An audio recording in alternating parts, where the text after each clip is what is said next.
మన పోరాటమే అస్తిత్వ పోరాటం, ఆత్మగౌరవ పోరాటం. తప్పకుండా మనం మళ్ళీ తిరిగి వస్తాం.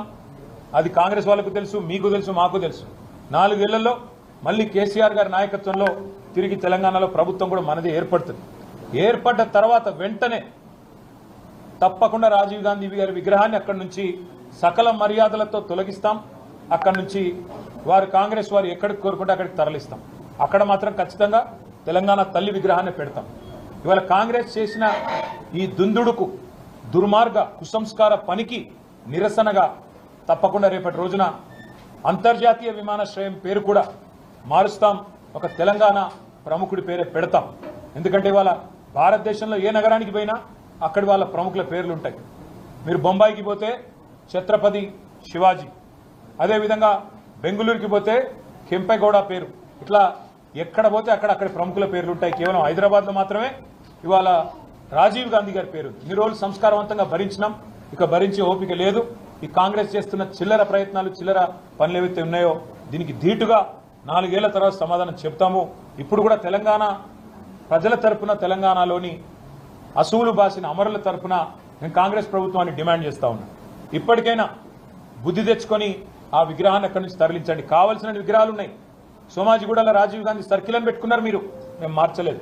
ఇందిరాగాంధీ విగ్రహాలు బొచ్చెడున్నాయి, ఇందిరాగాంధీ పేరు మీద బొచ్చెడున్నాయి, మేము ముట్టుకోలేదు. కానీ మీరు ఇదే ఒరవడి కొనసాగిస్తే తప్పకుండా మరి ఢిల్లీకి గులాంలు మీరు, కానీ మాకు ఆ కర్మ పట్టలేదు. తప్పకుండా మా తెలంగాణ పౌరుషంగల బిడ్డలుగా చెప్తా ఉన్నా 100% తెలంగాణ తల్లిని అక్కడే పెడతాం. తప్పకుండా మిగతా ఏవైతే మీ జాతీయ నాయకులు అని చెప్పి పెట్టుకున్న పేర్లు ఏవైతున్నాయో వాటిని కూడా మార్చే దిశగా ఆలోచన చేస్తాం. ఆకారం చేసింది.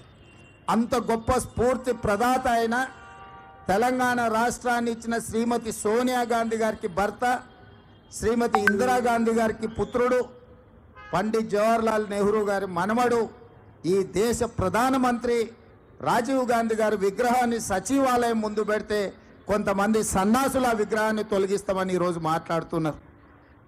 అధికారం పోయినా బలుపు మాత్రం తగ్గలేదు. నీ బలుపు అనగదీసే బాధ్యత ఇక్కడున్న మా కాంగ్రెస్ పార్టీ కార్యకర్తలు తీసుకుంటారని చెప్పి ఈ టీఆర్ఎస్ సన్నాసులకు నేను చెప్పదలుచుకున్నా. ఆ సన్నాసి దుఃఖం, బాధ ఏందని నేను కనుక్కుంటే అక్కడ వాళ్ళ అయ్య విగ్రహం పెడదాం అనుకున్నాడట. వాళ్ళ అయ్య పోయేదెప్పుడు, వీడు పెట్టేదెప్పుడు అక్కడ విగ్రహము? ఈ దేశానికి స్వతంత్రం తెచ్చిన కుటుంబము, ఈ దేశం కోసం 2 తరాలు ప్రాణాలు ఇచ్చిన కుటుంబము, ఈ తెలంగాణ రాష్ట్రాన్ని ఏర్పాటు చేసిన కుటుంబము సచివాలయం ముందు కోట్లాది ప్రజలకు స్ఫూర్తిగా అమరవీరుల స్తూపం పక్కన ఈ దేశం కోసం అమరుడైన శ్రీ రాజీవ్ గాంధీ గారి విగ్రహం పెట్టడం సముచితం. అంతేగాని ఉద్యమం ముసుగులో తెలంగాణ రాష్ట్రాన్ని దోసుకొని వేలాది కోట్ల రూపాయలు సంపాదించుకొని వందలాది ఎకరాల ఫామ్ హౌజులు కట్టుకొని తాగుబోతు సన్నాసుల విగ్రహం ఒకవేళ సచివాలయం ముందల పెడితే ఈ పిల్లలకు ఎవరిని ఆదర్శంగా చూపిస్తారు?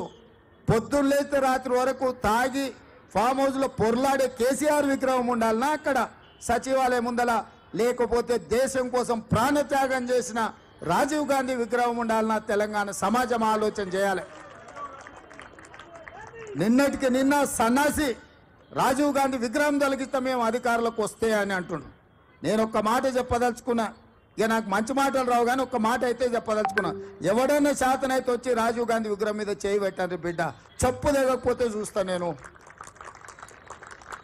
నీ అయ్యా విగ్రహం కోసం, దేశం కోసం ప్రాణాలు ఇచ్చిన రాజీవ్ గాంధీ విగ్రహాన్ని తీస్తావా నువ్వు? నీకు అధికారం అనేది కళలో మాట, కళలో కూడా నీకు అధికారం రాదు. అసెంబ్లీ ఎన్నికల్లో 39 సీట్లు ఇస్తే, పార్లమెంట్లో వస్తే 7 సీట్లలో డిపాజిట్ పోయింది, 15 సీట్లలో 3rd ప్లేస్లో వచ్చిన సన్నాసి నీ పార్టీ మళ్ళీ అధికారంలోకి వస్తుందా? నీవు మళ్ళీ రాజీవ్ గాంధీ విగ్రహాన్ని తీస్తా అని మాట్లాడతావా? చింతమడకకు పోతావు బిడ్డ నువ్వు అనుకుంటున్నావు. ఈ చింతపండు అవుతుంది అక్కడికి గిన వస్తే. ఆయనకి ఇప్పుడు తెలంగాణ తల్లి గుర్తొచ్చింది. ఇన్ని రోజులు గాడిదలను కాసినవా? 10 సంవత్సరాలు తెలంగాణ తల్లి విగ్రహం పెట్టాలని సన్నాసి తెలంగాణ గురించి మాట్లాడే నైతిక హక్కు నీకు ఎక్కడదని నేను అడగదలుచుకున్నా.